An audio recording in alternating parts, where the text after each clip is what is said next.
Hello and welcome to the latest edition of the Who and Why Show, where Tim Cumry explores and explains the depths of the underground economy that no one else reaches. I'm your host Steve Santorelli, and today we're joined by Tim Cumry's senior software engineer Tim Wild, who's going to give us some practical tips to help us protect ourselves online. Tim, welcome to the show. We've had some great feedback from the tips page we mentioned in our first episode. What are perhaps the 3 top points you'd like to highlight from that specific page? The first point that a lot of people don't think of in the U.S. particularly is to really keep your eyes open when you're at the ATM. It can be very difficult to distinguish an ATM that has a well-designed skimmer on it from one that does not.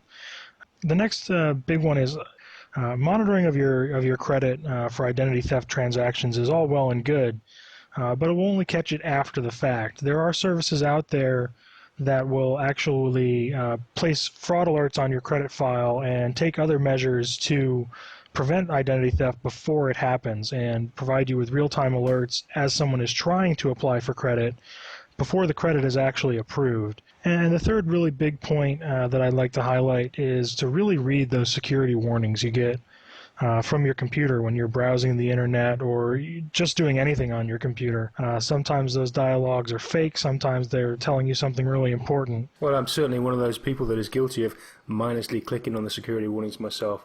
What are the most common security mistakes that people make in online safety? The big theme with mistakes people make is being too trusting.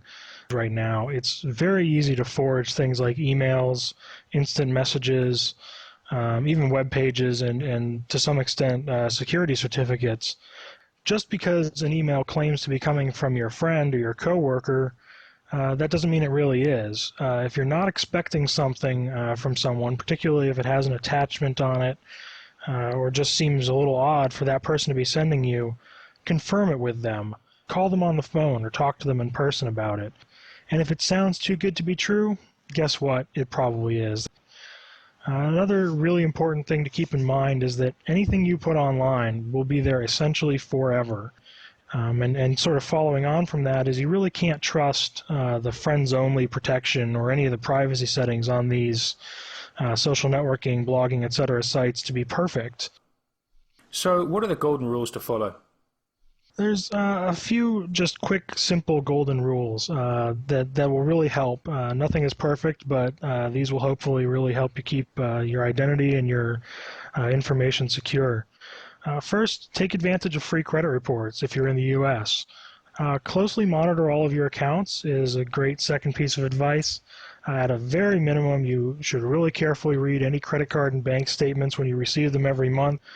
And finally, always keep your computer systems updated. In particular, this is the operating system, any patches for Windows or Mac OS or any Unix kernel you're running, and also your antivirus, anti-spyware tools. They are effectively useless if you don't keep them up to date with the latest definitions. So always make sure to keep those in line. Tim, thanks so much for helping us out with those tips. That was great advice. Unfortunately, that's all we've got time for this week. Join us next week when we'll be speaking with another subject matter expert about some aspect of criminal use of the internet, what we call the underground economy. Till next week, bye-bye.